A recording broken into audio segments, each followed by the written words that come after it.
To know Joe Biden is to know that love without pretense, service without self-regard, and to live life fully. As one of his longtime colleagues in the Senate, who happened to be a Republican, once said, if you can't admire Joe Biden as a person, you've got a problem. He is as good a man as God ever created. So, Joe, for your faith in your fellow Americans, for your love of country, and for your lifetime of service that will endure through the generations, I'd like to ask the military aide to join us on stage.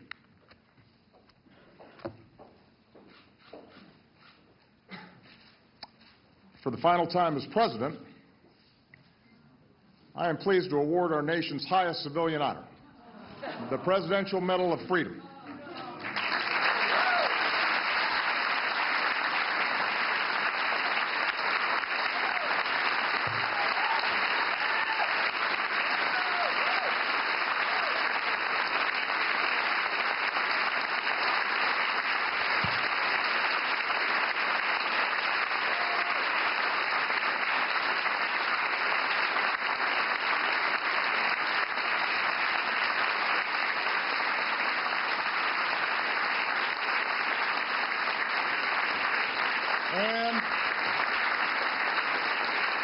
And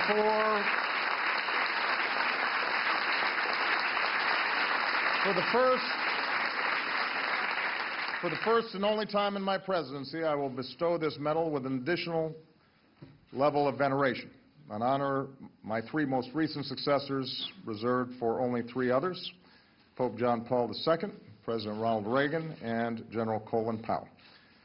Ladies and gentlemen, I am proud to award the Presidential Medal of Freedom with distinction to my brother, Joseph Robinette Biden, Jr. Will the aide please read the citation?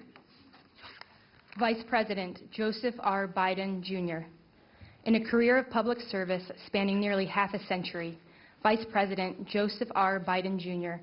has left his mark on almost every part of our nation, fighting for a stronger middle class, a fairer judicial system, and a smarter foreign policy, providing unyielding support for our troops, combating crime and violence against women, leading our quest to cure cancer, and safeguarding the landmark American Recovery and Reinvestment Act from corruption. With his charm, candor, unabashed optimism, and deep and abiding patriotism, Joe Biden has garnered the respect and esteem of colleagues of both parties, and the friendship of people across the nation and around the world, while summoning the strength, faith, and grace to overcome great personal tragedy. This son of Scranton, Claymont, and Wilmington has become one of the most consequential vice presidents in American history, an accolade that nonetheless rests firmly behind his legacy as husband, father, and grandfather. A grateful nation thanks Vice President Joseph R. Biden, Jr. for his lifetime of service on behalf of the United States of America.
President.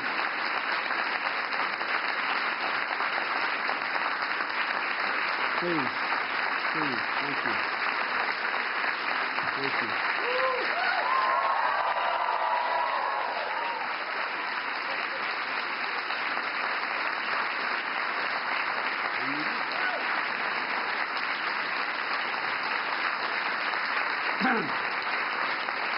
Please. Thank you. Ricchetti, you're fired.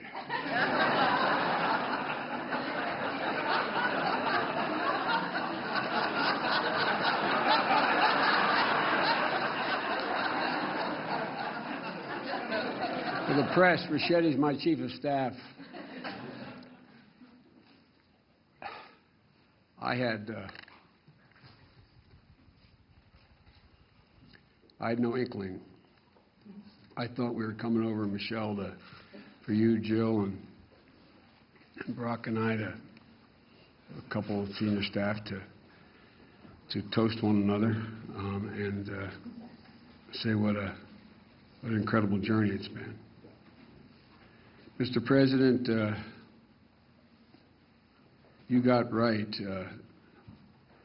the part about my leaning on Jill, but I've also leaned on you and a lot of people in this room. I look around the room and I see great friends like Ted Kaufman, who's been so much wisdom. Guys like Mel Monzak. I mean, I look around here and I'm startled. I keep seeing people I don't expect. Madam President, how are you? Mr. President, look at my new boss over there. But you know, I get a lot of credit I don't deserve, to state the obvious. Because I've always had somebody to lean on. From back that time in 1972, when the accident happened, I leaned on, and I mean this in a literal sense, Chris knows this, Dodd knows this, and Mel knows this, and Ted knows this. I leaned on my sons, Bo and Hunter. I continue to lean on Hunter, who continues to, in a bizarre kind of way, raise me. I mean, I've leaned on them. You know, Mr. President, you observed early on that when either one of my boys would walk in the room, they'd walk up and say, "Dad, what can I get you? Dad, what do you need?" And then Jill came along and she saved our life. No man deserves one great love, let alone two. But everybody knows here I am Jill's husband. Everybody knows that I love her more than she loves me. With good reason.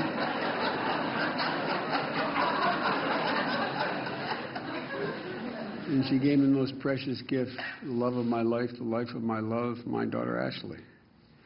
And I've continued to lean on the family. President, you kidded me once.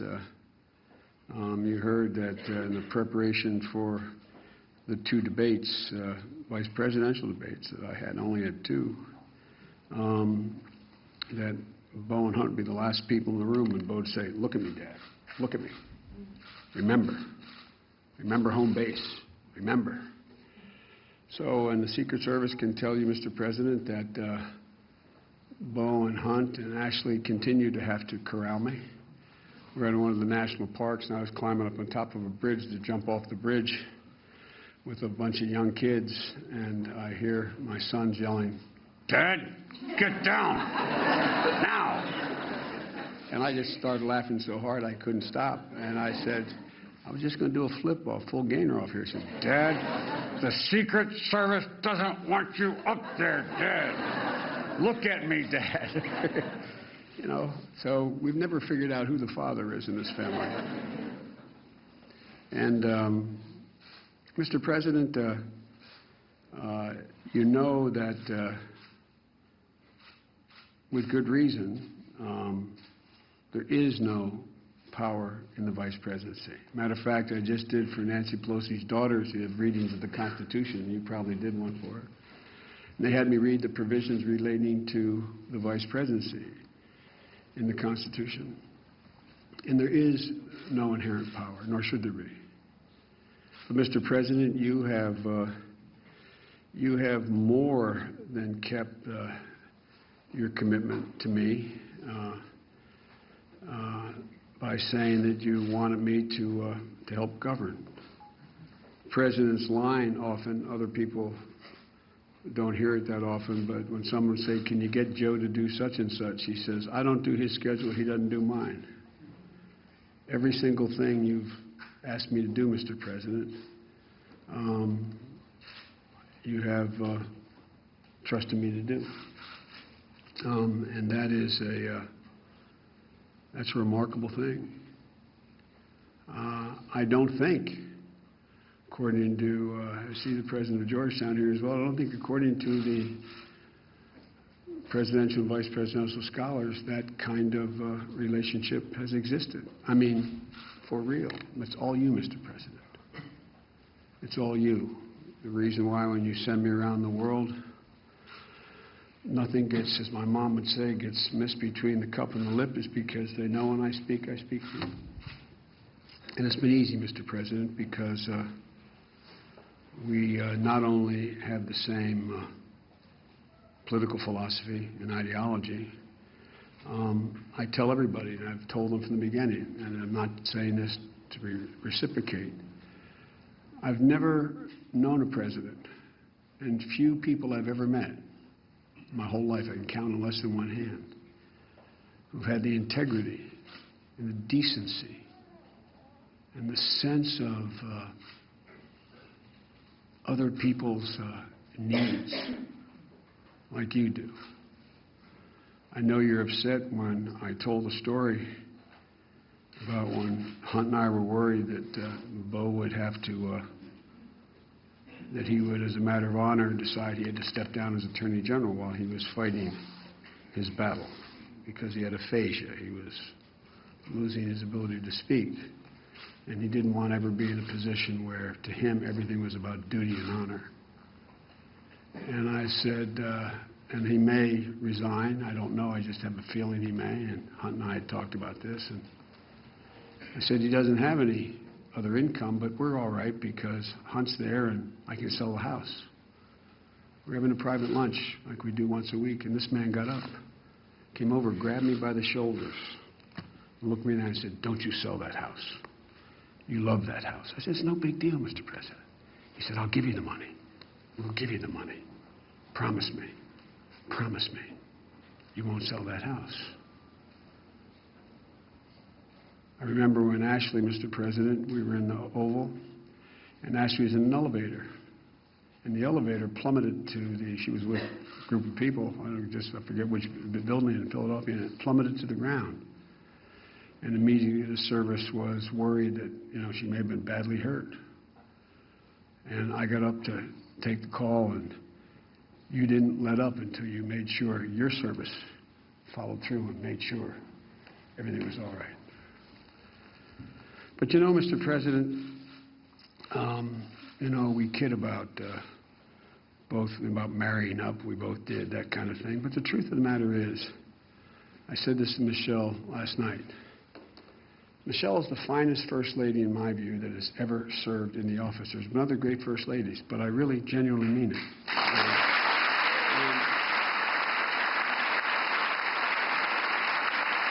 mean it.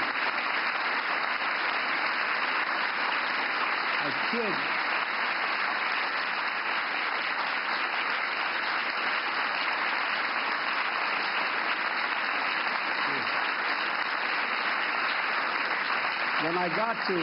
When I got to meet Michelle's brother, and he told me about how you guys were raised, and I got to know and love your mom. If your mom 15 years older, she could have been my mom. I mean, literally, the way you were raised, the way we were raised, there wasn't any difference. And I knew that this decision to join you, which was the greatest honor of my life, was the right decision on the night we had to go and accept the nomination, the formal, we'd be nominated at the convention. And Finnegan, who's now 18 years old, was then 10 years old. And she came to me and she said, Pop, is it okay if the room that we're in, Finnegan, Maisie, and Naomi, that we have the beds taken out? And I said, why? He said, maybe the Obama girls and your brother's children, maybe they would come down and all sleep together in sleeping bags. And I give you my word as a Biden, I knew when I left to go over to the convention, opened that door and saw them cuddle together, I knew this was the right decision. I knew it was the right decision. I really did.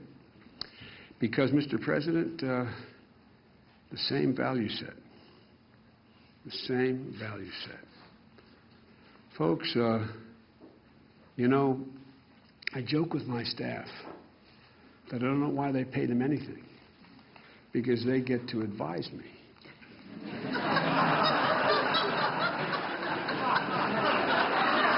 Let me explain what I mean by that. As the president of the University of Delaware, where my heart resides, in my home campus of Delaware, as he can tell you, I get to give you advice. I get to be the last guy in the room and give you advice on the most difficult decisions anyone has to make in the whole world. But I get to walk out, and you make it all by yourself. All by yourself. Harry Truman was right about the buck stopping at the desk. And I've never once doubted on these life and death decisions. I never once doubted that your judgment was flawed. Not once. Not once. We've disagreed and we've argued and we've raised our voices to one another, which we made a deal we'd be completely open like brothers with one another. But, Mr. President, I've watched you under intense fire. I will venture to say that no president in history has had as many novel crises land on his desk in all of history. The Civil War was worse, the World War II was worse, World War I. But, Mr. President, almost every one of the crises you faced was a case of first instance. A case of first instance. And I watched that prodigious mind and that heart as big as your head. I've watched you. I've watched how you've acted. When you see a woman or man under intense pressure, you get a measure, and you know that, Michelle, and your daughters know it as well. This is a remarkable man. And I just hope that the asterisk in history that is attached to my name when they talk about this presidency is that I can say I was part of the journey of a remarkable man who did remarkable things for this country.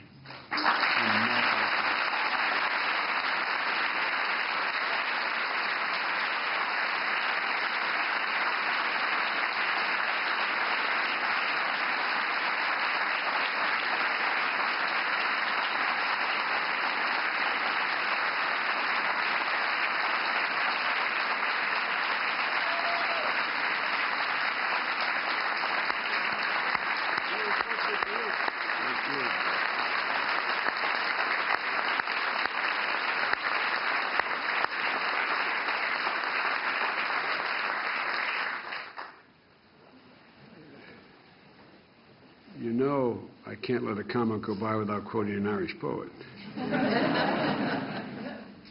Jill and I talk about why you were able to develop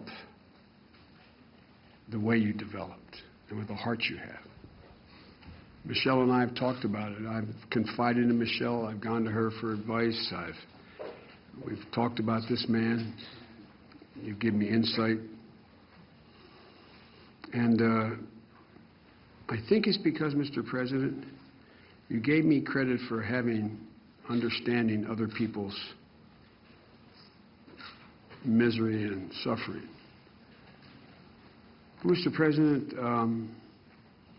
there's not one single solitary ounce of entitlement in you, or Michelle, or your beautiful daughters. And you girls are incredible. You really are. That's not hyperbole. You really are. Not one ounce of entitlement. And Seamus Haney, in one of his poems, said, when you can find someone who says it better, use it. He said, you carried your own burden, and very soon your symptoms of creeping privilege disappeared. You carried your own burdens, and very soon the creeping symptoms of privilege disappeared. Mr. President, you have sometimes been like a lone wolf, but you carried yourself in a way that's pretty remarkable. The history of the journey, your journey, is something people are going to write about a long time. And I'm not being solicitous when I say this. And you're so fortunate, both of you, to have found each other. Because all that grounding, all that you had, made this guy totally whole. And it's pretty amazing. Mr. President, this honor is not only well beyond what I deserve,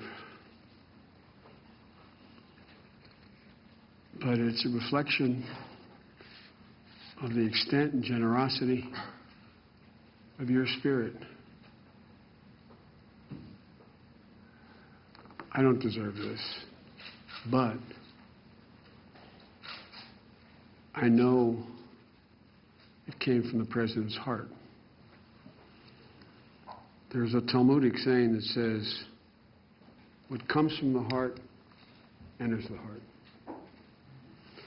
Mr. President, you have creeped into our heart, you and your whole family, including Mom, and you occupy it. It's an amazing thing that happened. I knew how smart you were. I knew how honorable you were. I knew how decent you were from the couple years we worked in the Senate. And I knew what you were capable of.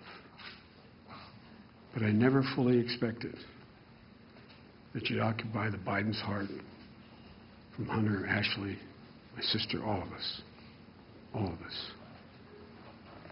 And, Mr. President,